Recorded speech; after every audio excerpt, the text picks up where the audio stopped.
Excellent, excellent.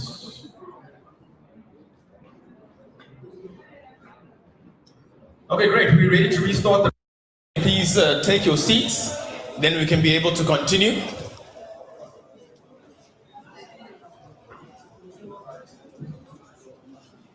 And those at the back, if you can start to just wrap up your conversations there so we can be able to continue. Thank you so much. Now, where is the roaming mic? Roaming mic, where I spoke to, where is Sydney? Sydney, okay, please bring the roaming mic there. I want to test. I saw people talking. I'm going to test. Sydney, please let me know one person that you met during this networking break. And let me see if you know what their business is. Let me know one person you met during this networking break. I'm putting Sydney on the spot. Thank you for the spot.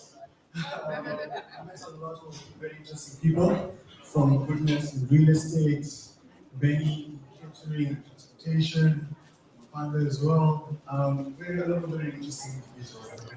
Give Sydney a round of applause. I heard names, I heard businesses.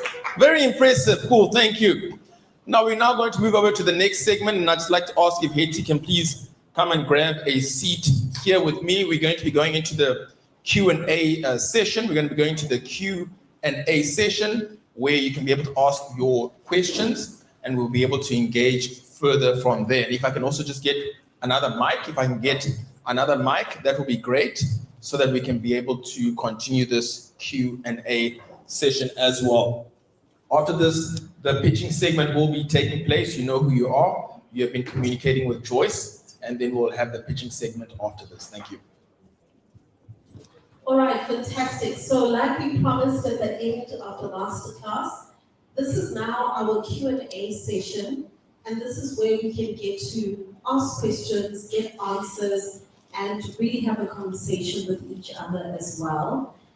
And if you have any questions that you've written in your notebook, whether it's related to seeing your numbers differently or any other element of your business, please do raise your hand so that we can be able to get to those questions.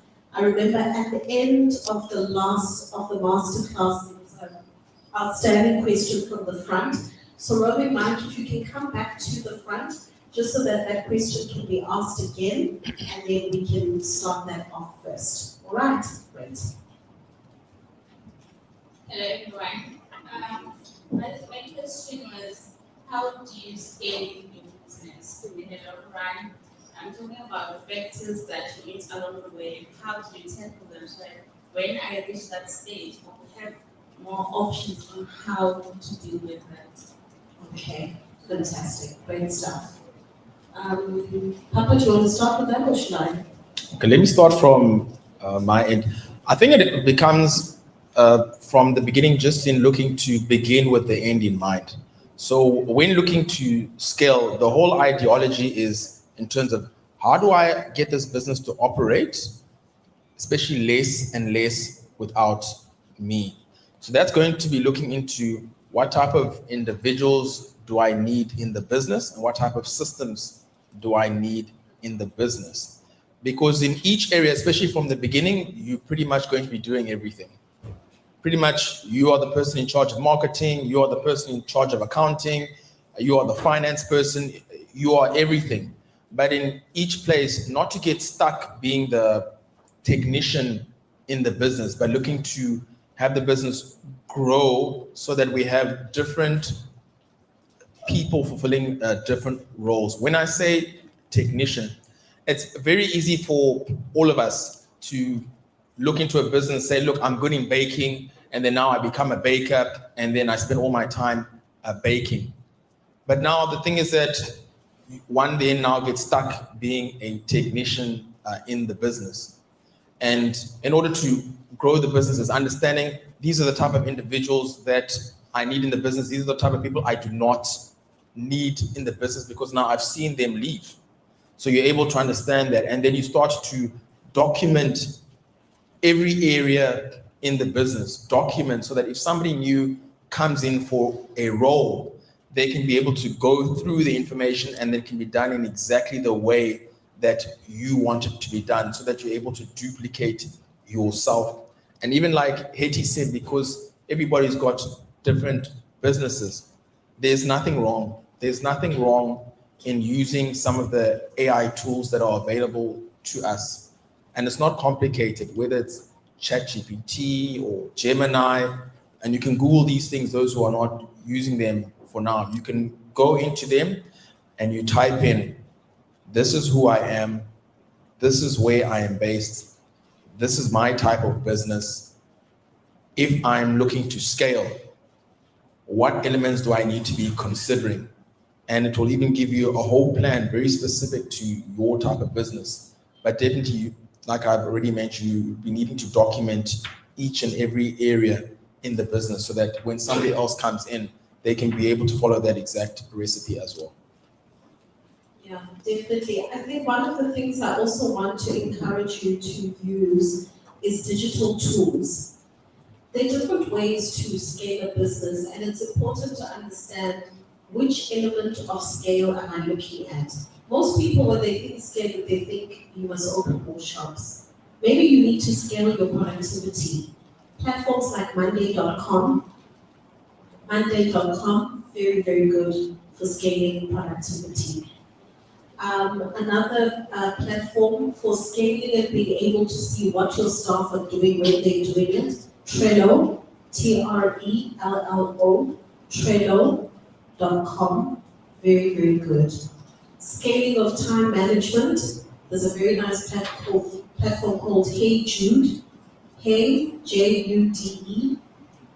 You can link it to your email, it can send emails for you, it can make phone calls for you, it can research for you, it's amazing. Hey Jude. So look at the different digital tools that you can use that can help you with scaling. And don't also forget to scale your mindset. The podcasts and books that you listen to and read are going to be very important as well. All right. Awesome. Do we have other questions that are on the floor?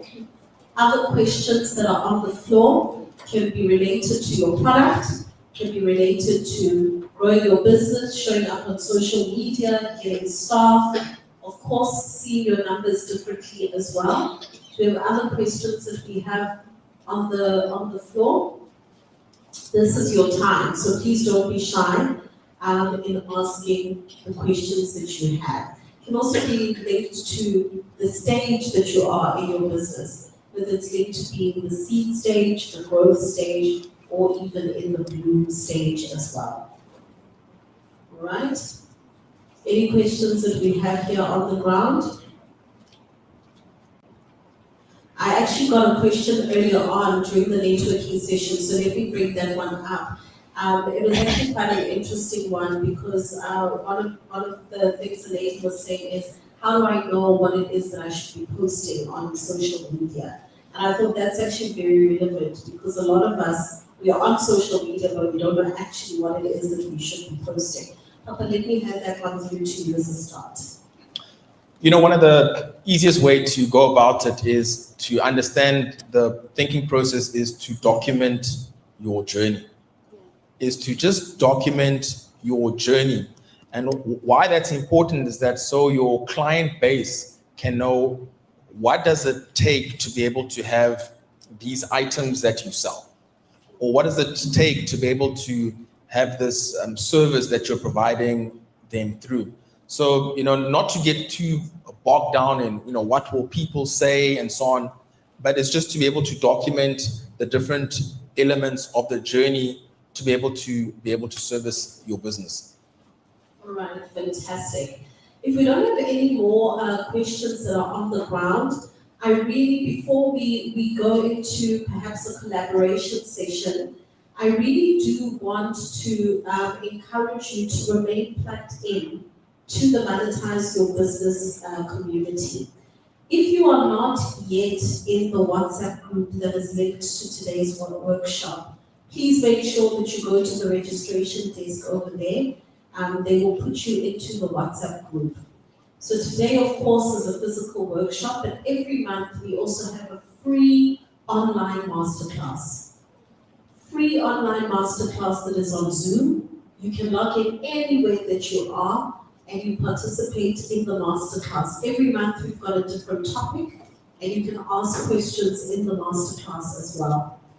Over and above that, I would like you all to go onto YouTube.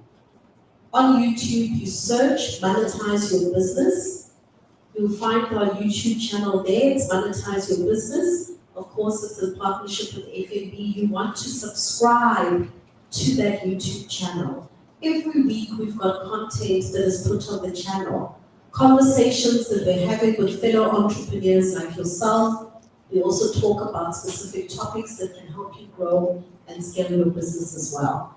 And then, of course, we're also on social media platforms, Instagram, Facebook as well. So please keep plugged into roaming mic. There's a hand that's up at the back. Please keep plugged in next to you into our community so that also when we have opportunities to share with the community, you're the first person to see, because we do have different opportunities that we share on the platforms as well. All right, fantastic. Please feel free, go for it.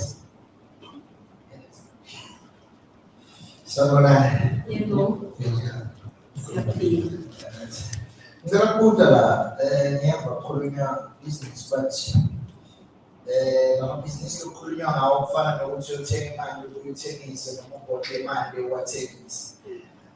my question is being a tenderpreneur or doing tenders business? Oh, Just say that again. My question is doing tenders or whatever, what do you call tenderpreneurs? Yeah. A business. Is it a business? Yes. Ah, okay. All right. Is tenderpreneurship a business? Look, it's one form of a business. Generally, for us, when we describe business and the type of businesses that we promote, we often promoting businesses, whether it's service-based business, product-based businesses, where you are more in control. You are more in control, especially in terms of getting customers, marketing, and moving forward from there. With us, I mean, one of the issues that we find with tender businesses is that there's a lot that's actually not in your control. That's why we promote it in this way. Absolutely, but it is a form of business in the sense that you are providing a product or service. It's basically like you're in the procurement business. And if you are going to go the tenders route, there are so many skills that you need to learn to be able to grow that business as well. Number one, your network is important. Who you know matters. Nurturing of those relationships matters. You also need to have a good network of suppliers, because when you're in the tender business, one moment you're supplying this, another moment you're supplying that, another moment you're supplying that. You also need to make sure that you've got all of your documents in place. So you need to make sure that you've got all of your ducks in a row, your tax clearance certificate, all of those different things. You need to make sure that your business is also in good standing. So I think no matter the type of business you are in, you need to make sure that you are staying on top of what is needed for that business to be able to succeed. All right, does that help you? All right, great stuff. Do we have any other question that is on the floor before we move on to our collaboration session? Okay, we've got at the back there. Let's go for it from our friends at FNB, I think, Liz. Good afternoon already, almost there. My name is Energy Zita from FNB. I just wanted to ask you to dwell more maybe on the compliance part, because from experience, many businesses, they lack on that. You find that they are operating, making money, but when it comes to compliance, it becomes an issue. Some of them miss out on potential funding opportunity just because of compliance. So maybe if you can put some spice on it so that they understand the essence of that, to say from start, get your business to comply and then the rest will follow. Great stuff. I think if you can keep the mic on you, in that section there, FNB, because I think this is a wonderful and a unique opportunity where we can also hear from FNB's side. From a compliance perspective, where do you see the places where we as entrepreneurs often are lacking? Where we are missing the mark and having gaps available where we end up missing out on opportunities. Sometimes it's documentation, things like that. Maybe you can also shed some light and we'll also add on to it as well. Okay, so for instance, if one wants a loan now from a business bank, the first thing that they will check, obviously, is the turnover of the business, and then they come to you as the director of that business. And you find that someone do not manage their credit profile very well, which is something that we overlook in many cases to say, my business is making a profit, but it affects you in the long term. A few years ago, I had a client that went to the bank and they wanted to apply for more of a business finance of, I think, 4 or 5 million. They wanted to acquire another business. It's 4 partners. Within that transaction, they checked the business, it qualifies for the loan, but when they went to the directors to check, one director was not paying their accounts on time. So on ITC, it affected that application, and it's a straight decline. And the option that you're left with is to resign that director. So maybe from the floor to ask, you as a business person, will you allow someone to tell you to resign from your business so that they proceed with the growth of that business? So it's one of those factors that affect many business people. Yeah. Absolutely. Yeah. Papa, you wanted to add something there? No, I think the other thing, and I'm glad that that's come from you as well, just the importance of having your documentation in place and having sometimes even industry-specific licenses that are in place, and just researching in your specific industry what all should be in place to be able to proceed. So, but I'm really glad that you're able to share from the bank side, because many people in the room are not aware. So at least we're getting to hear directly from you. Definitely. We cannot grow our businesses without formalizing our businesses. There's so many businesses that are making proper money, but because the money is going into a personal account, they are not able to attract the funding that they need to keep growing their businesses. So it is so important that from a compliance perspective, we make sure that all of our ducks are in a row. Okay, great stuff. Do we have any other contributions on the floor? I think there is a hand up. Moving Mark. Hello, guys. Good morning. Morning. Okay, I have a question I want to ask when it's time to customers, like, how do you convince customers they need this product? How do you convince them? Like a service or a product, how do you convince them that they need this one? Okay. What type of business are you in? What are you selling or providing? I'm doing CCTV and Landline phones. Yes. Okay, and CCTV cameras. Okay, all right. One of the first things that I always say to a person is, often at times we are trying to sell a product and we are trying to sell a service before we put ourselves into the shoes of the customer. So first and foremost, instead of trying to sell the product, first understand what is it that my customer is actually looking for and sell that. Let me give you an example. Let's say, for example, somebody has a shop and they're selling products in their shop and you want to sell them CCTV camera. You might go into the shop and say, no, you need the CCTV camera. Look at the features. It's 3D. It turns 360-degree angle. It's color screen. You can link it to your phone and you can see the footage on your phone. It's got whatever memory and so forth. You know the technical details of the CCTV camera. But actually, what the person is looking for is security. What the person is looking for is an ability to have eyes in the shop when they are not there. What the person is looking for is peace of mind. So you're not actually selling a CCTV camera. You are selling security, you are selling peace of mind, you are selling eyes, visibility into their shop. When you understand what it is a person is looking for, you're not trying to convince them to buy a CCTV camera anymore. For example, a person can be driving in the car with their family. They've been on the road for a long time, everybody's irritable, everybody's hungry, they just want something to eat, they want to stretch their legs, they want to use the bathroom. At the next corner, they see a McDonald's. They stop at the McDonald's not because everybody in the car loves a hamburger. No. They stopped there because it is providing the convenience of what they need at the time, which is food, stretch their legs, use the bathroom, and then be able to continue on their journey. So at that point in time, what McDonald's is providing is not just a hamburger.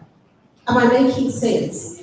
It is important to truly understand what is it actually my customer is looking for, and you sell that. Your product is the vehicle to give them that particular thing. Am I making sense? Papa? You know, I'd actually like to recommend a book for you. I like to read. So there's a book that I just finished reading. It's called The Little Red Book of Selling. The Little Red Book of Selling. And it talks about the psychology around sales and making sales and getting people to purchase from you. But the main thing is it's very applicable in any type of business because it forces us to get into the mindset of the customer and understand, number one, people are just like yourself and people hate being sold to. People hate being sold to. But we all love to buy. People love to buy.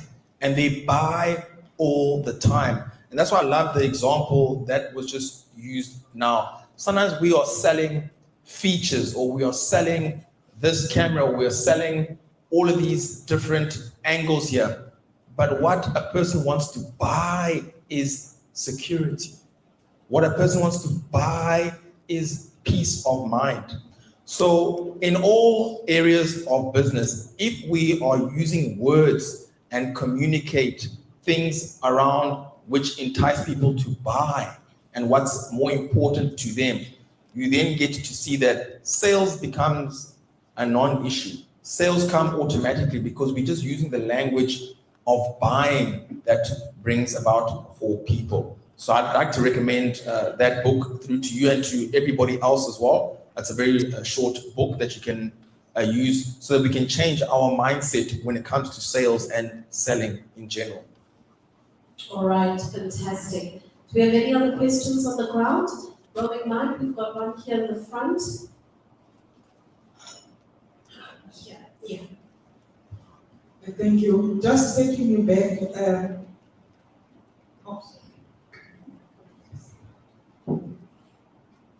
Good afternoon again, everyone.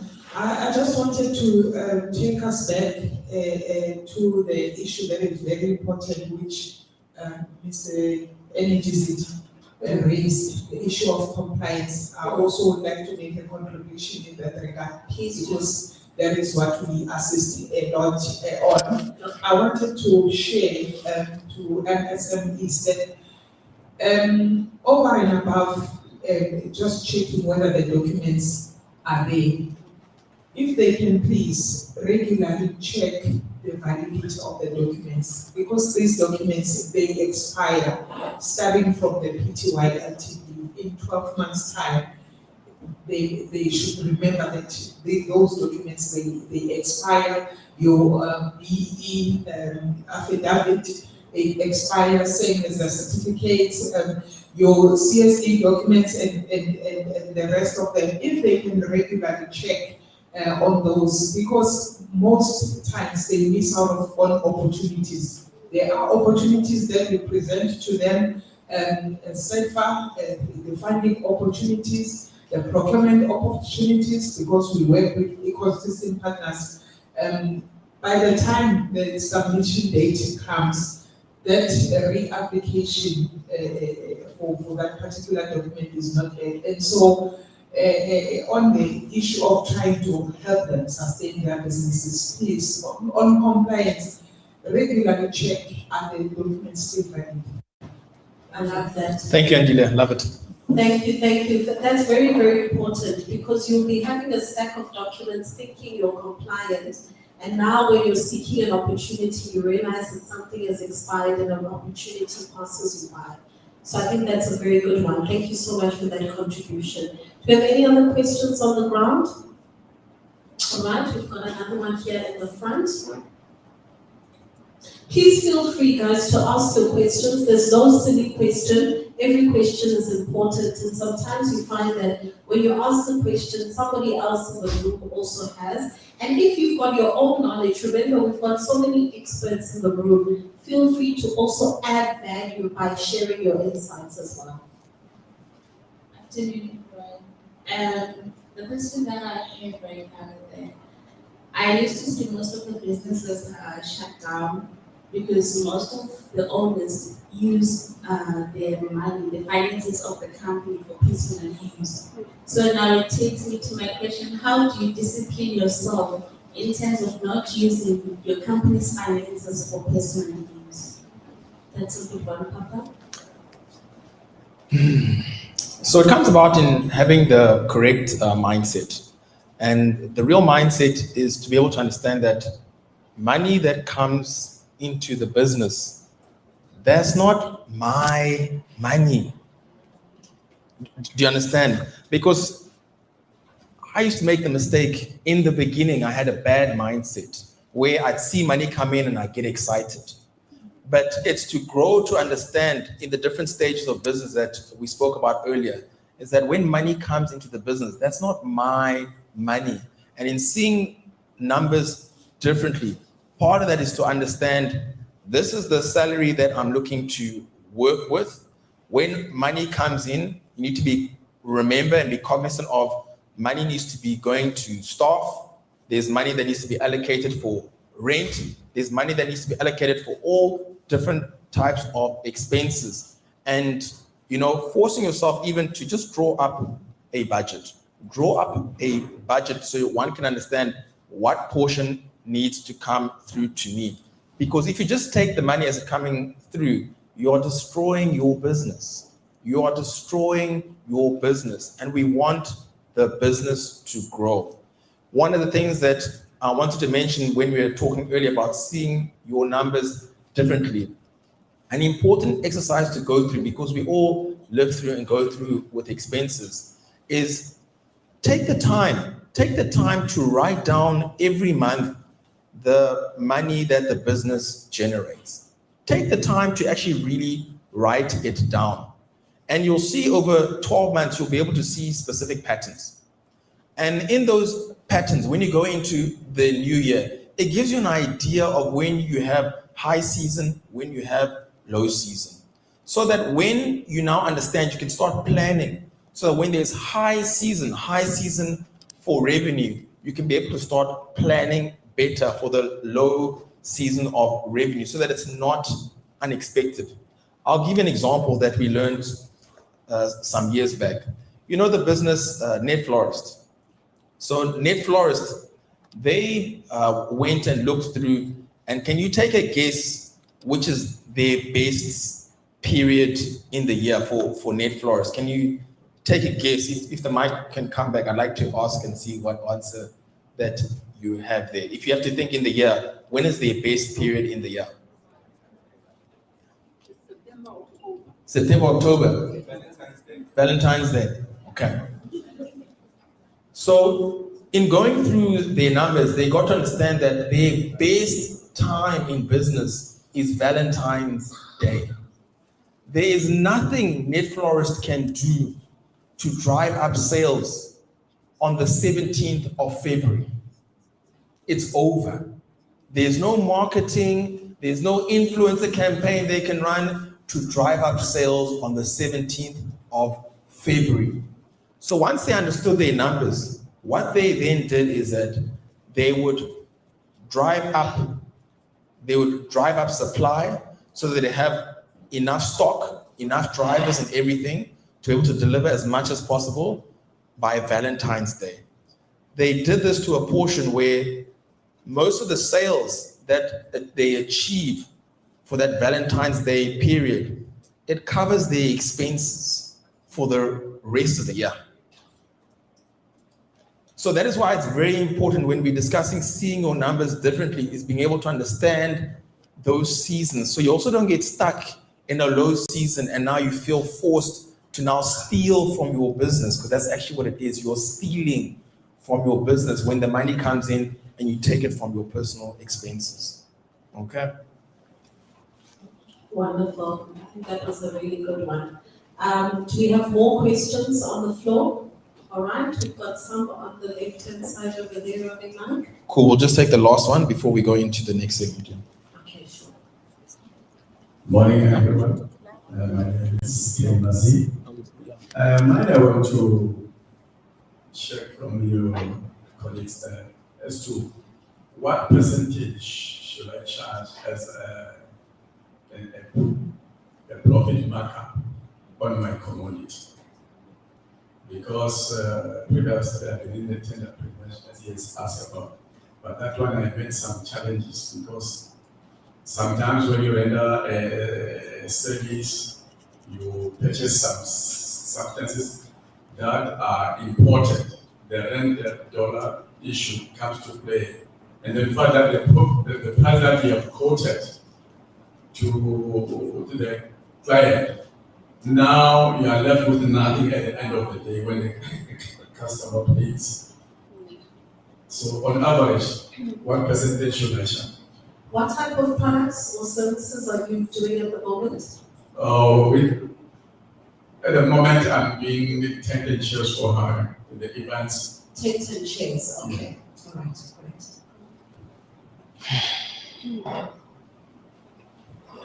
I think I'll answer this one just in general. It really depends on who your target audience is. It depends on who your target audience is, and in terms of what we call the customer avatar, understanding who the customer that you are targeting. If you're targeting customers where the solution to the problem means a lot to them and also they are of means, you can go for a much higher margin. It really depends. If you're tackling and your customer base is on the lower end, then obviously your margin will then end up being much, much lower. But for me, you know, what we've learned is always to look for products and services where we can go on the higher end. I'll give you an example, just using the previous product business that we had. There was a portion where the business was located as within the city center in Johannesburg, and where we'd have shirts available for customers. And those shirts were, priced at 300 Rand. The margin was very, very, very small. There wasn't much margin being made there. Then we got a new location where we were in the mall, our first mall store, which was in Mainland in Pretoria. And some of you have seen Joyce, there's some of our team, they used to be in our stores there. They came to us and said, you know, we have a problem here. The shirts are not selling because the customers feel that they are low quality, because they are priced too low. They are priced too low and they are not prepared to buy the shirts here. I said, but we're already making enough margin on the shirts. Why would we need to make it more expensive? And they said, I'm telling you, they are not buying these shirts because they deem the quality to be low, it's priced too low. We changed the pricing for the shirts. Those exact same shirts, no extra work, and we started selling them at 850. You know what happened? People started to buy. People started to buy. And even there were other shirts with different designs where the team told us we need to price these shirts at 1,500 Rand. I said, but the costs haven't changed. Nobody's going to buy it at that price. They started to buy at 1,500. So what I'm communicating is that your margin, it's really dependent on who you are targeting. And you are the one who can be able to assess that. And you're the one who can decide who you are targeting. Because there's a mindset around people spending their money. The mindset is around buying and not in terms of being sold to. And one needs to pay attention to that as well. Yeah, that's such a brilliant example. Thank you for that, Papa. We need to remember, are you serving a Mr. Price client or a Louis Vuitton client? And either of the two can be good. There's no good or bad client, but understanding who it is helps. And that's why it's important to make sure you're in the Monetise Your Business WhatsApp group. Please make sure you're in there, because this month we are doing part 2 of the customer avatar. So if you do not yet know who your customer is, or how to speak to your customer, or how to draw a marketing plan to attract your customer, you cannot miss that masterclass. We are going to go into detail about it, absolutely free on Zoom, and we will inform you, send you the link and everything in the WhatsApp group, and you can join us, okay? So that is this month. So I think that's something that's very important. Make sure that you remain plugged in. We've reached the end of our Q&A session. It's been really, really good, and I hope that it's been highly informative for you as well. Please do remain plugged into the community. Make sure that you're following Monetise Your Business on social media. Make sure you're following at FNBSA. Please follow Haiti the Entrepreneur as well as Papa Biz on Instagram. At the end of the year, we really want to invite you to meet with you in person. We are going to be hosting the Entrepreneurs Year-End function.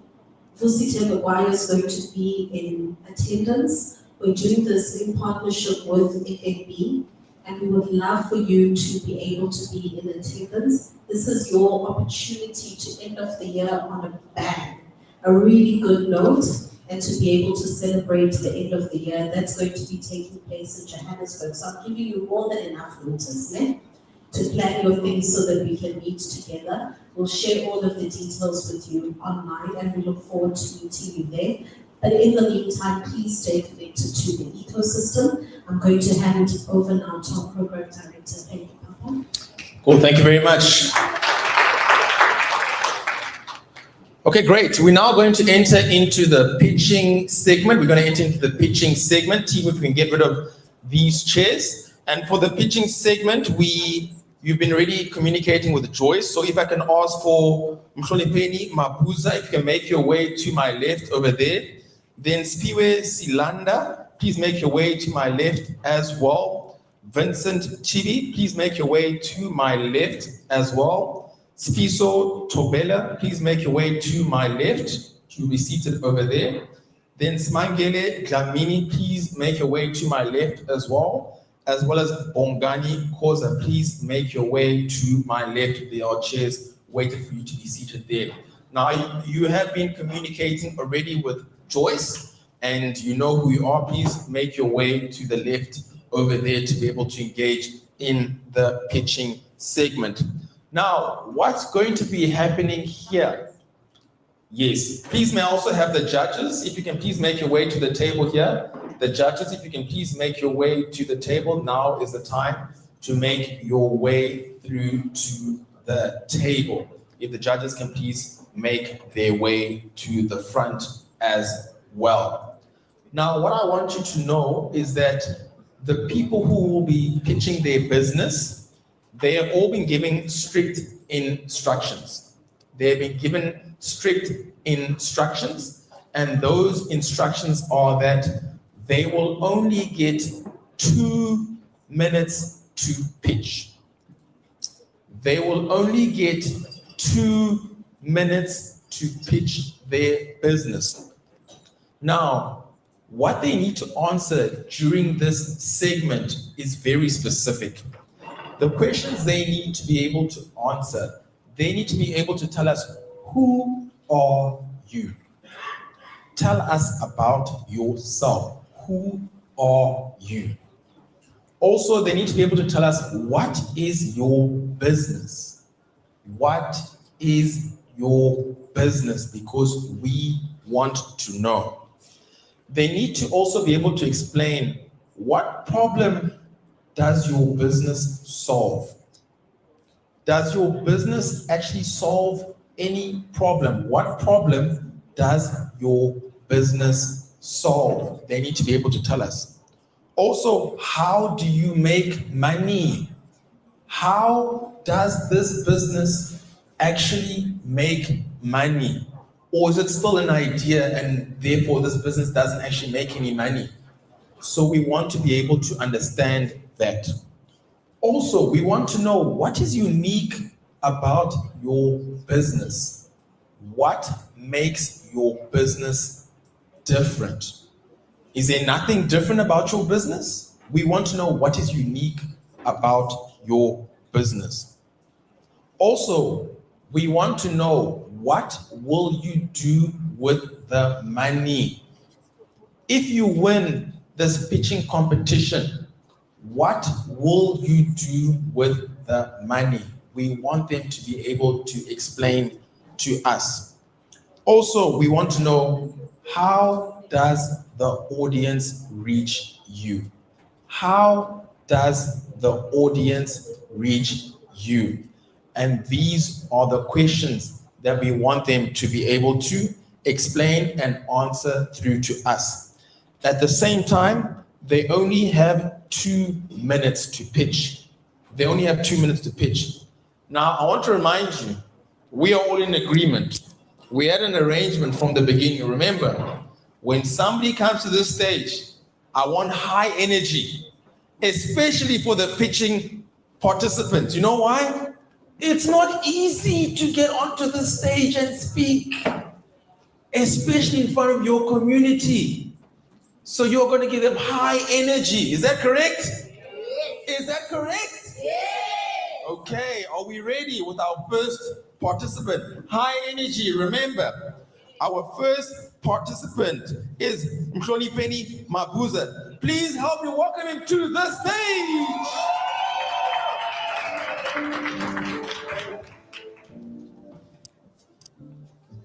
Crime in South Africa has a profound impact on both business and residential premises, with high incident rates heavily affecting our South African economy and personal safety. Ladies and gentlemen, you see. My name is Mabuza. Please allow me to present my company called also Task Force PTI Ltd. Our services that we run a service Vincent to guard Gugu. household Gugu is taking over Vincent. residents and commercial properties, as well as cybercrime services and 24-hour monitoring arm response unit. The funds, when we able to win this competition, we will use the funds to uplift our office equipment to gather more service for our clients. Thank you.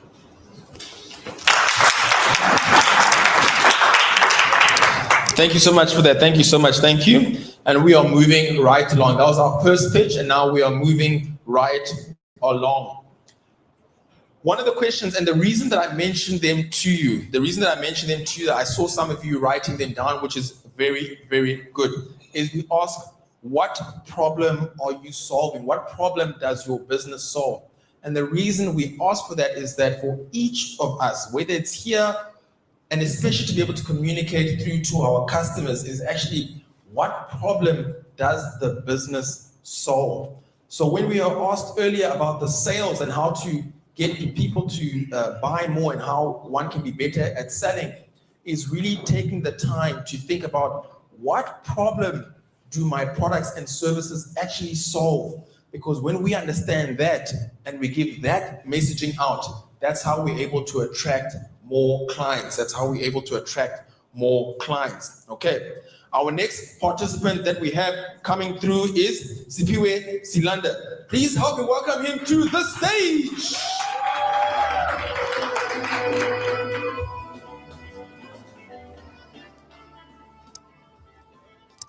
Sanbanade. I would like to say thanks to FNB for giving us this opportunity to present our businesses. I will start now. I don't know if the mic is on, like 2 minutes is ready. Yes. Okay. Number one, who I am. My name is Sipiwe Selinda. I'm a CEO and founder of Mapopo Creations. We've been in business for 2021 and up to now. And what is my business? My business is selling PPE, fully dressed, which is my company that is selling all the PPE. And the problem that we are solving is personal protection, which is very important. We are saving lives, and we also do safety files and so on. How does the business make money? We make money through business to consumer sales. Everyone comes to the shop, we take their money, they take their products. That's how it is. And our unique selling point is based on customer centricity, where customer love to be feel like a queen or a princess. And also our strongest point is after sales. If you call them after some time, they feel like they are worthy to come back. Most of our sales come from repetitive sales. And what will I use for funding? I'm used to pay rent. It's too much. Some people say I'm fronting because I'm in a white space. So it's tough to be in a white space. And also I've got some employees that I need to pay for. So the money will be used based on the stock, rent, and the salaries.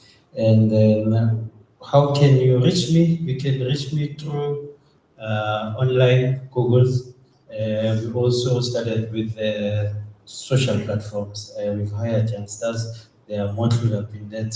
I think most of the people will think I'm young, I'm 47, and it doesn't show. So most of the things that we also do, we do donate some stuff to the community, which is crime has risen.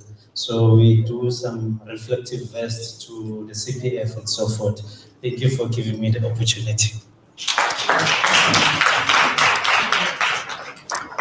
Thank you so much for that, and thank you. I'm seeing very confident pictures here, very confident, and also sticking to the 2 minutes. They're sticking to the 2 minutes. Now, some of you will ask, why only 2 minutes? Why are they only given 2 minutes? It's because we all have to learn the skill of really looking into our business and making it into an elevator pitch, I used to be just like yourselves as well. When somebody asks me about my business and I start talking for 5-10 minutes, nobody has got that time to listen to you talk about your business. It means that you haven't really thought about what business you are actually in and who it serves. So these are important lessons for all of us to be able to take note of and practice. We inform them to practice in front of the mirror. They've had to practice this pitch in front of the mirror, and they're coming here doing that. So please take note and take the lessons so you can also be able to apply for yourself as well. Our next participant is ready. We have our next participant. Our next participant that we have coming through is Gugu Chibi. Please help me welcome her to the stage.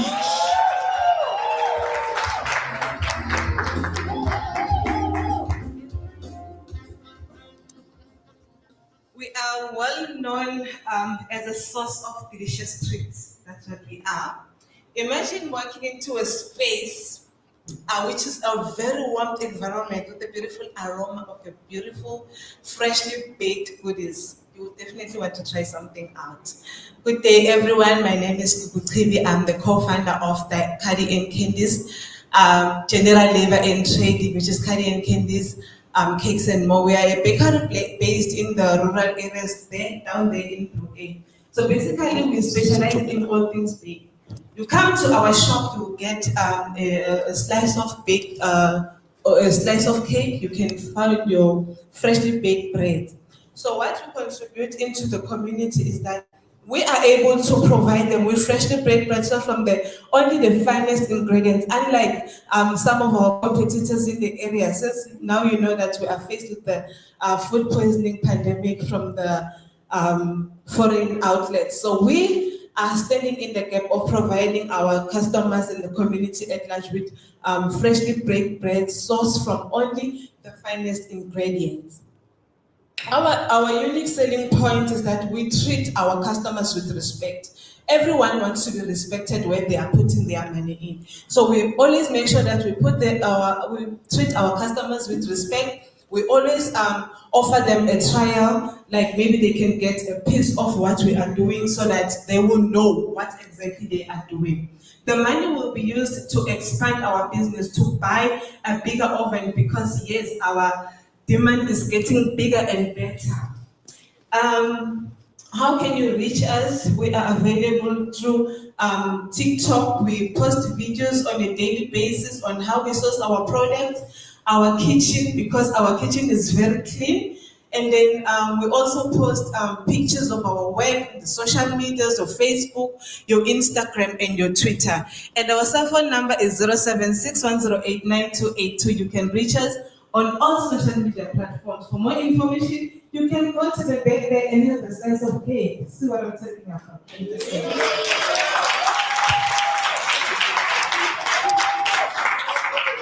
Thank you so much for that. Thank you so much for that, and sticking to the 2 minutes. I like it. I love the pictures that I'm getting from you. The pitching segment is very, very good. You know, one of the questions that we have them ask is, how do you make money? How does the business make money? And I'm sure you've seen the pattern. I keep repeating the questions so that some of you get enough time to write them down and to remember for the future. How do you make money? Let me tell you where that also comes from and why that's important. I was at a funding in Dava a few months ago in Sandton, and they had about 40 different funding institutions there, and they allowed some of the people attending to be able to pitch their business. Some people were there asking for 5 million rand. Some were there asking for 10 million rand. There was a business that came and asked for 15 million rand. And I sat there as they made their pitch, and I thought, this isn't fair. They haven't given them proper instructions here. They're asking for 15 million rand, and we all sat there confused. You know why? They spoke for 5 minutes, asking for 15 million rand, and we all sat there confused because none of us could figure out, how does this business make any money? How does the business actually make money? So these are important skills, not only for us who are sitting here, but it's for everybody in any level of having a business. So we can be very clear in communicating that. Okay, we then will have through our next participant. Our next participant coming through is Sfiso Tobela. Please help me welcome Sfiso to the stage.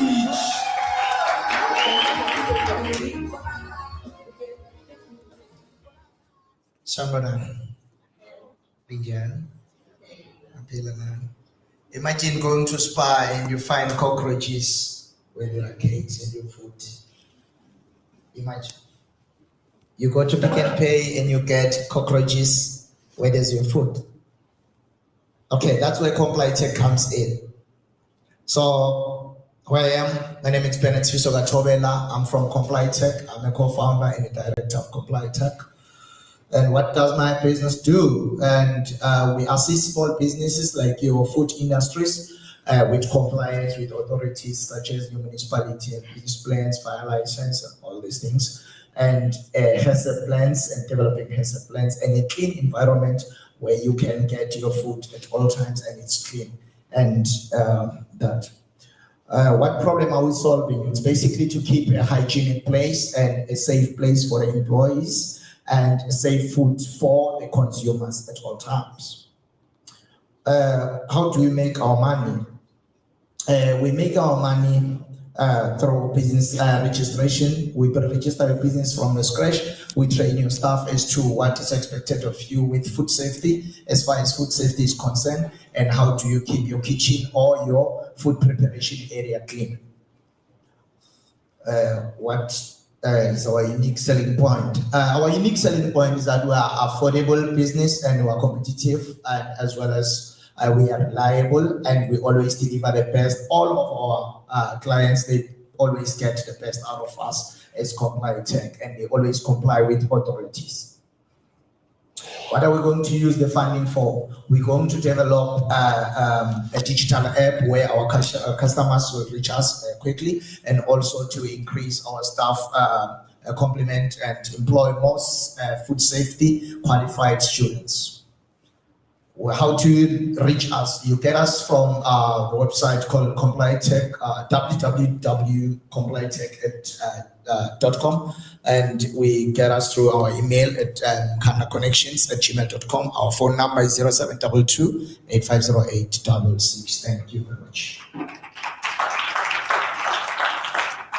Thank you so much. Thank you so much. We are moving speedily along. One of the questions that we ask is, what will you do with the money? What would you do with the money if you were to win this? Let me give you an example. Let me give you an example where this happened. We had the Entrepreneurs Year-End event. We did the one 2 years ago, I recall, and we had this pitching segment with a different organization. And there was a young man that came to do the pitch, and the judges told him that he had the best pitch. He had the best pitch. Do you want to know why he was not the winner of that pitch? Let me tell you. Do you want to know the answer he gave to what will he do with the money? He stood on that stage, confident but nervous, even in front of Vusi Maguire, and he pitched there. And when he answered, what will he do with the money? He said, I'm tired from having worked the whole year. When I win this money, I'm taking myself on holiday. Imagine. When you answer that, we want to know, how will this money move the business forward? How will it help the business?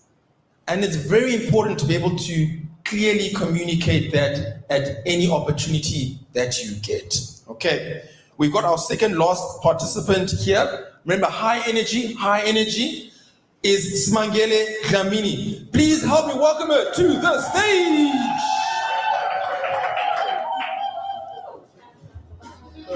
Good afternoon, ladies and gentlemen. My business in Mpumalanga is to close the gap between white and African people in a sector currently that is dominated by white people. To enlighten the African people about the sector. Standing before you is Mangele Goodness Dlamini, the founder and the director of Goodness D Property. I worked in the public sector for 18 years, just joined real estate in 2015 till today. In 2025, I qualified as a master professional property practitioner and started to open my own industry last year, 2025, which selling properties and doing evaluation, also the property management. Our black people in Mpumalanga lack knowledge about real estate and the importance of investment in the sector. By the help of Services Sector, I've been able to absorb 46 young African people to get leadership from their program, where I'll be able to train them and as real estate agents and groom them to become SMEs, so that I will be able to reduce the unemployment currently that we are facing in the country. By selling and rentals and also property management, that's how we make our money and evaluation. And also to evaluate or to sell, to entrusted by selling properties or evaluable properties for our people, and to make sure that people have families or properties where they will stay and raise their families to be. And also to buy assets and companies like, for me, the money I will be using to buy assets for the company, and also to make sure that I pay rent where I'm working. And also, you can be able to find me in this following, which means you find me in social media, Facebook, Smangele Goodness Dlamini. My email address is goodnessdproperties@gmail.com. My contact details 073-878-9782. Thank you.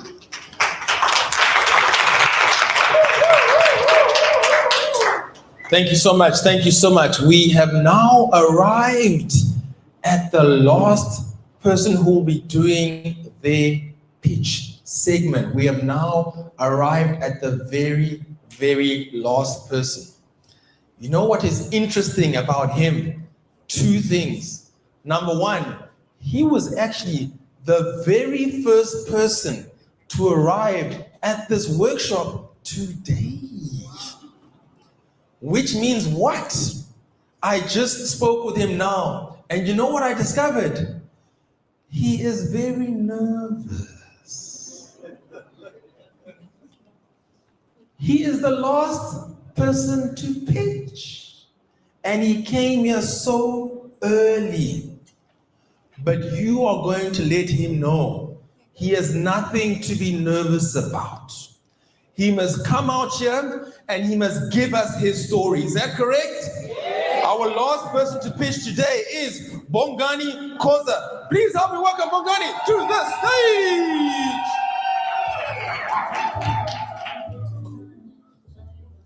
Hey, my name is Bongani Koza, founder and owner of Ezawonke Trading.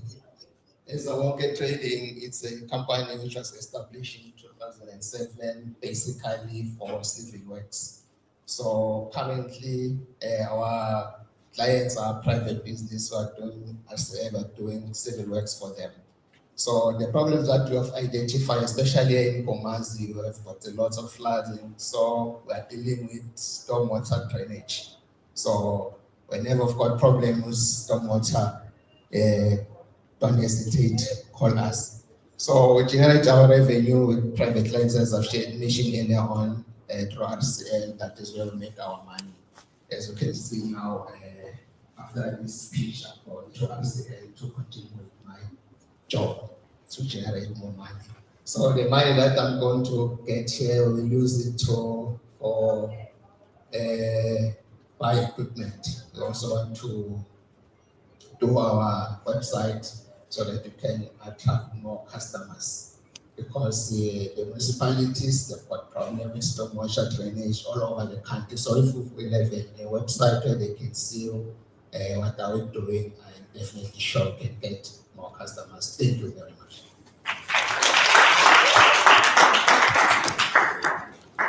No problem. Thank you so much for that. So there you have it. There are your finalists here that we have had, and they've all done their pitches. This was not easy for them to be on the stage. I think let's give them all a round of applause for that. Don't you think? I think so.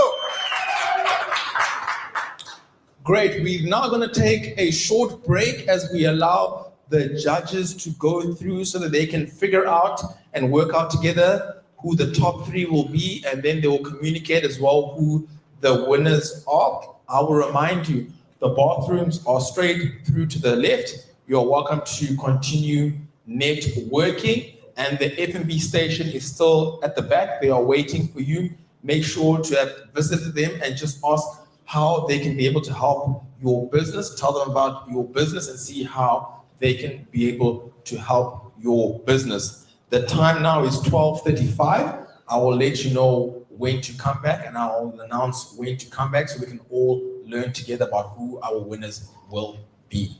Thank you so much.